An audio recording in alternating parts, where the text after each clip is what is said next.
During well operations, water-based fluids such as seawater, brine or water-based mud can become contaminated with oil-based mud or formation hydrocarbons. This contamination can result from a number of different operations, including wellbore cleanups, riser disconnects, rig floor washing and well intervention displacements. Once a water-based fluid is contaminated with too much oil, it is prohibited to discharge the fluid to sea, and the fluid is then categorized as waste. This program is to make you aware of safety concerns regarding the backloading of hazardous oil-contaminated cargo, otherwise known as slops or wet bulk waste, from offshore installations.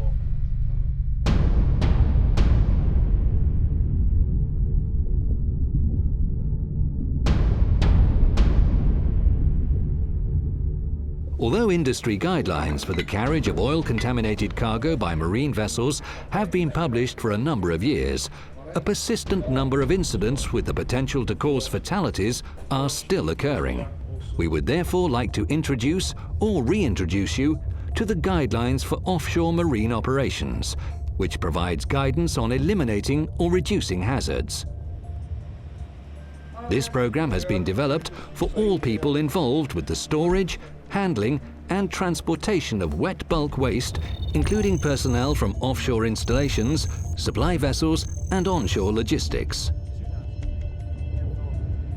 There have been a large number of incidents across the industry where hydrogen sulfide gas, known as H2S, and other hazards have been detected in waste fluids that are being transported to shore from an oil and gas installation.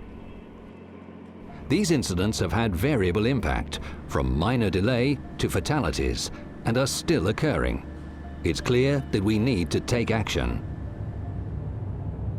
We should be aware of H2S because this is an extremely dangerous gas that's found in lots of places offshore and in lots of fluids and chemicals that are transported onshore.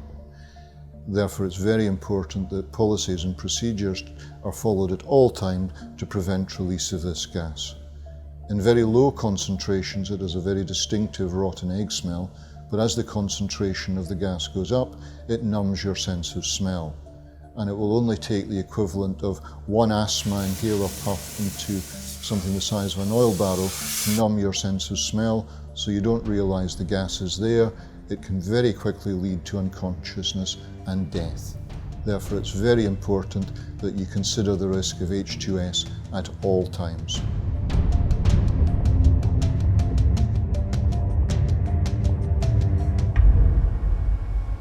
So why do things go wrong? In this simulation, the decision for slops disposal is made offshore by the operator drilling representative who manages the drilling program. Frank, just remember there's some slops we need to get rid of. Okay. How much? About 2,000 barrels, I guess. The boat that's alongside, does it have room? I'll check. What's the rush? We need the pit space for the completion fluid, and we'll be shut down if we don't backload it ASAP. There are a number of things that can increase the risk of generating H2S from the transportation of slops from rigs to shore. One thing is poor planning, which can cause unnecessary urgency and poor decision-making. Well, it's got space. We're desperate to backload the slops to the boat now. Can you get this sorted for me? Soon as. Oh, okay. The mud engineer has been caught unaware that the slops are to be backloaded to the boat that's currently alongside the rig. Under pressure to avoid non-productive time, he takes a previous backload form and amends dates and volumes. No testing of the slops has been carried out, and no treatment has been made to the slops.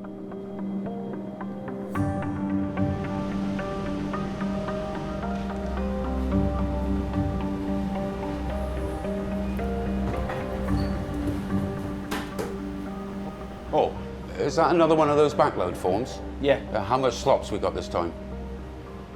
2,000 barrels? Okay, I think we've got the space. Listen, stick them on top of the empty oil-based mud tanks we've just pumped up to the rig. Oh, and remember to file the form because onshore sometimes ask about them. Will do. Okay, cheers, Jim.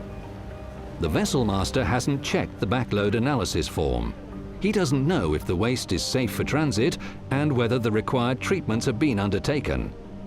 The master has also decided to put the slops into tanks containing oil-based residue without considering the risks. This residue is an additional food source for sulfate-reducing bacteria. Even if the required slops treatments have been carried out on the installation, by putting the waste fluid into tanks containing residual volume, the final chemistry of the fluid has been affected and may allow the growth of bacteria that generates H2S.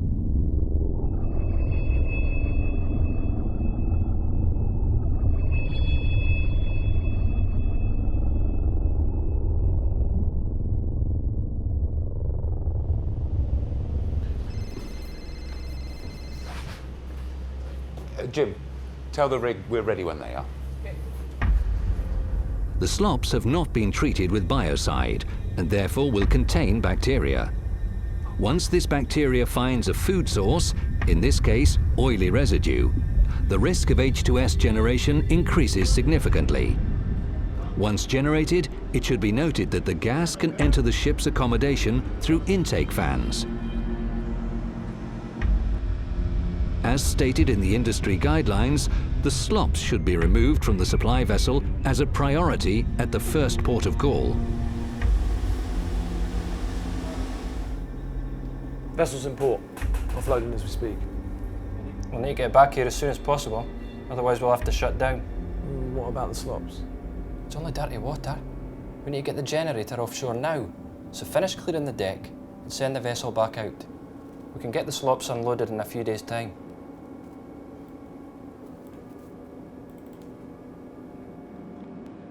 By round-tripping the vessel, any bacteria within the slops has more time to generate H2S. Once detected, a state of emergency exists both on the vessel and the immediate vicinity. The persons involved have to make the area as safe as possible and as soon as possible, taking into consideration wind direction, vessel fans, and so on. This situation will severely impact the safety of people. A secondary consideration is the time it takes to recover from this situation. Under exceptional circumstances, an incident like this could shut down the whole harbour. This obviously impacts on non-productive time and company reputation.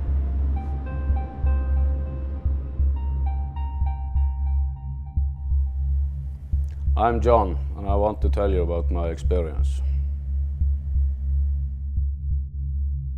The day one, we were staying alongside a rig and should received about 180 cubes with slops. Yeah, we got on board this declaration of dangerous goods, as was usual at that time, and the paper seems to be okay. We have received about, during the period on board, about 2,000 cubes of this. So we didn't think it was any dangerous. We start receiving the slop, and we have received about 50 cubes, and the ABs tell me about was smelling very bad on deck. And we stop the rig. We go down to measure if it was some H2S. There was no sign of it. And the rig said they know about what was the problem. They put in some scavenger, and we start receiving again. And yeah, it smells more like a mud cleaner at the moment. And we were staying alongside for 1.5 hours. I received about 180 cubes. And day two, we was back in the same rig and receiving more, about 185 cubes with slop. So we get the total amount on board of 365. On the day three, we came ashore to deliver, but the tanks were filled up, and we could deliver about 120 cubes ashore, and we still remained about 245 cubes on board, and that we have for 4 days before we could go to harbor number 2 and deliver the rest. We was working on deck with painting and everything. It was nice weather, and it was a little bit bad smell on board, but we didn't think about what we have in the tanks. It was about half an hour or something left from the delivery. There was 50 cubes in the tank. I called the receiver and said it smells very bad here. Yeah, he told it smells very bad himself. But they didn't do anything about it. And the ABs called from deck and they said they're itching the eyes. They were feeling a little bad in the stomach, headache. And we done as finished, and we went from the harbor 2 and should go back to the harbor number 1. And we opened all the doors and to fill the air, fresh air in the vessel. Me and the chief officer, we went down on deck and opened the hatch on the tank and measured, and it was over 100 ppm of H2S. Then we called the company ashore to tell them about it. It's only the day 5th, I think, that I come to. Then they coming aboard the company who's receiving it and checked. And they have take samples from the tanks as well. And they measure about over 1,000 ppm with H2S in the tank. Over 1,000 ppm with hydrocarbons, and the PID 660 ppm with toxic gases. These ABs have felt dizziness and a little bit sick. I called the hospital in the nearest town and sent them to the hospital so they get examined, checked. They were staying the night over, but take several tests. After a while they feel the health was not so good. They feel pressure on the heart, the lungs. The day after, when they come on board again, we have to send another AB because he felt very sick during the night with headache, pressure on the chest. And he was also sent to the hospital and was there during the night. But one of the other ABs, he was sent home to another hospital. But luckily, they are painting inside the cargo rail where the vent were. They're using masks, luckily. So maybe that's who saved them. Because when you measure about over 200 ppm of this H2S, you can in worst case die and above. I have learned that shortcuts don't help anybody. We need to follow the guidelines to make sure the paper is right. And they take samples and analyze the stuff they shall deliver on board the vessels. And every declaration is okay. So they have to follow the guidelines.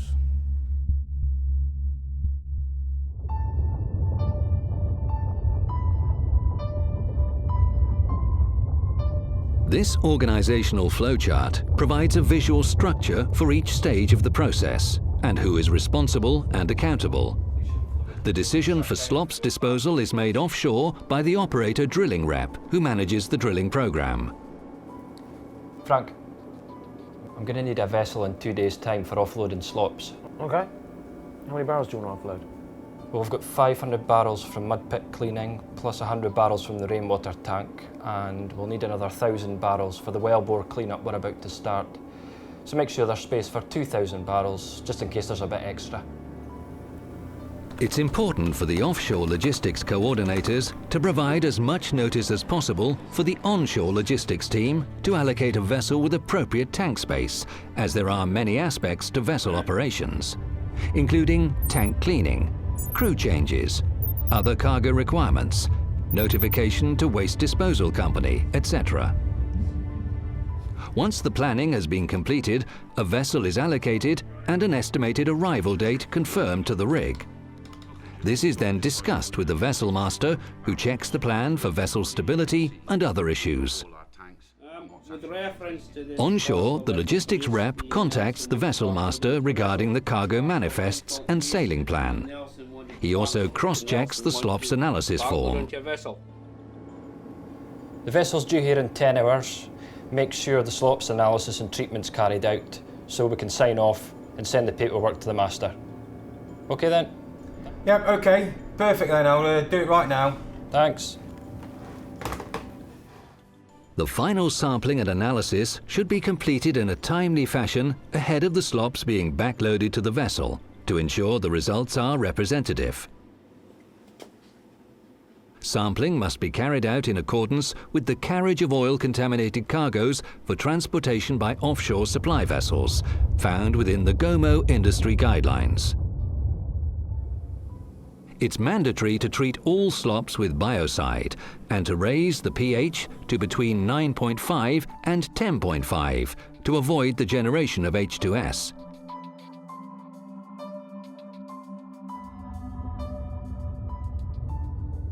The top of the sample sheet contains general information, including the waste consignment note number. In the next section, an estimate of the main slops components needs to be listed and must correspond with the description given in the waste consignment note. In the following section, the chemical analysis section confirms the physical and basic chemical properties of the slops and identifies any potential hazards such as flammability and toxicity. Within the form, there is acceptance criteria that must be met. If any results fail to meet the acceptance criteria, the slops cannot be backloaded to the vessel bulk tanks, and further treatment or alternative means of backloading, such as using tote tanks, needs to be arranged.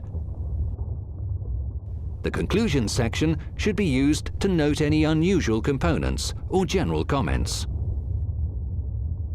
The next section ensures that the slops analysis is conducted in compliance with industry guidelines. In rare cases, there is a requirement to load sequential batches of slops into a common tank or a tank that has not been cleaned. On these occasions, the second statement must be followed. The following section on H2S avoidance is a prompt to ensure all mandatory treatments and necessary arrangements have been made. It's important that the analysis form is checked for completion and signed off by the person who conducted the slops analysis and operator representative. Remember, the duty of care for managing the slops remains with the operating company at all times. Once the analysis backload form has been reviewed, signed off and dated, the sheet is forwarded to the vessel master, along with the waste consignment documentation. Jim, can you come over here and we'll go through one of these forms? Sure, Captain. Now, we were talking before about the importance of these forms, so let's go through this one, which has been sent from the east platform before we get there. Okay. Right, so you'll see... The master is explaining to the cadet the importance of reviewing the analysis results, and also the time and date the analysis was carried out. It's vitally important that the form is correctly completed, and the vessel must ensure that the key information is present and that it makes sense. Was H2S detected in the fluid? Was the LEL and flashpoint within allowable limits? Have the slops been treated with biocide and the pH raised? Has the form been signed by the analyst and operator representative? The master is responsible for the safety of the people on his vessel. The master or competent delegate must review this analysis form before accepting waste to ensure the fluid does not form a risk to personnel. Okay, Jim. Well, everything seems to be in order.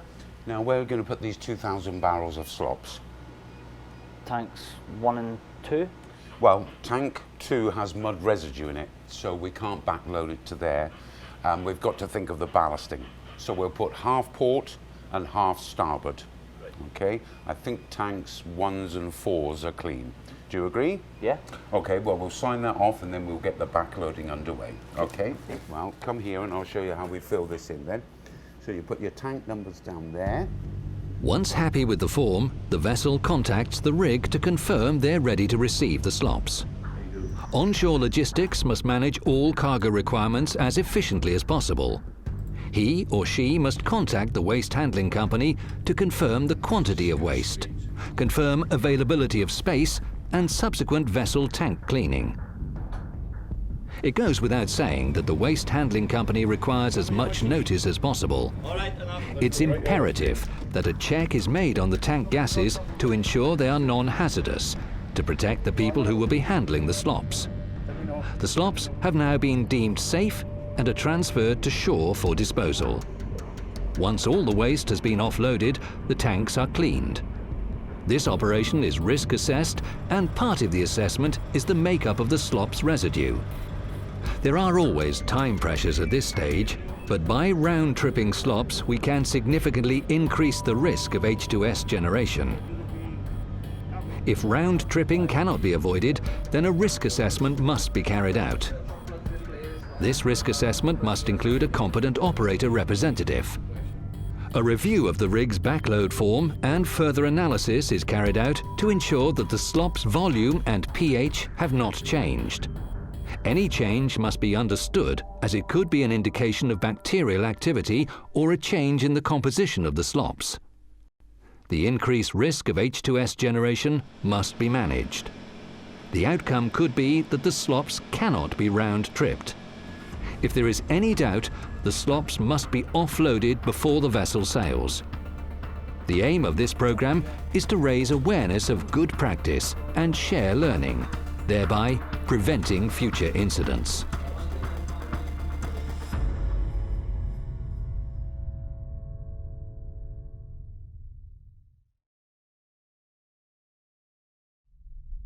A couple of months after, 3-4 months after, we was staying with another rig, and he asked me if I could take on board some slops. Yeah, I could do that, I said, but first I need to have the papers and the analyze form. But they didn't know about this analyze form. So I have to mail on board the rig the NVIA guidelines with this analyze and how to handle slops.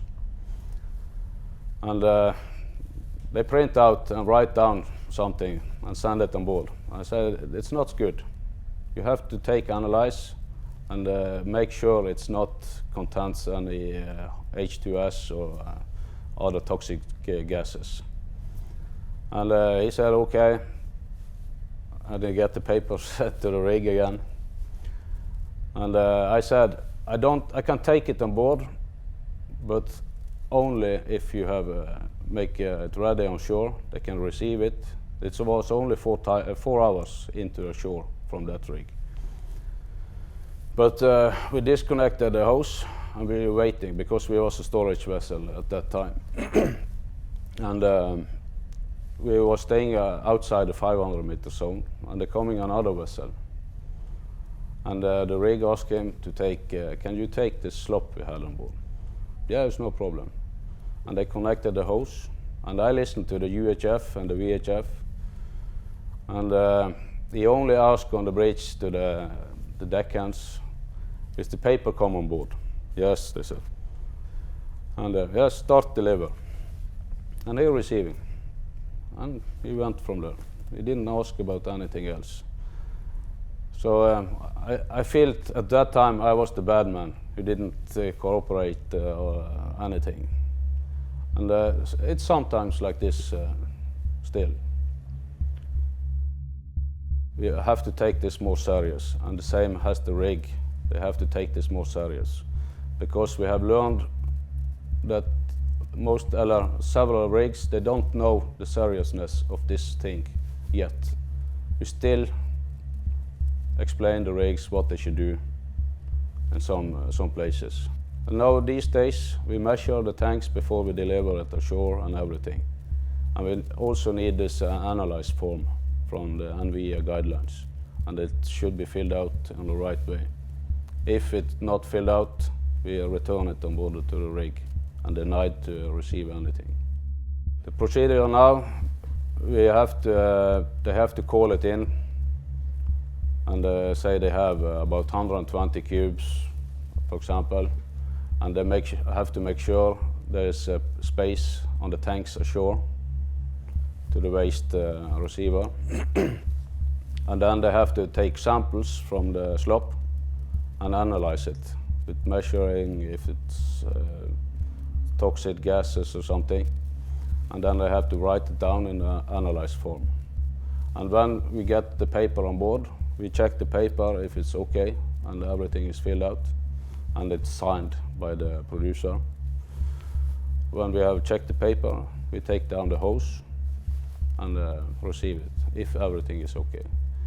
If it's not okay, we deny to take anything on board. Further guidance can be found in the GOMO guidelines for the carriage of oil-contaminated cargoes for transportation by offshore supply vessels. Thanks for listening.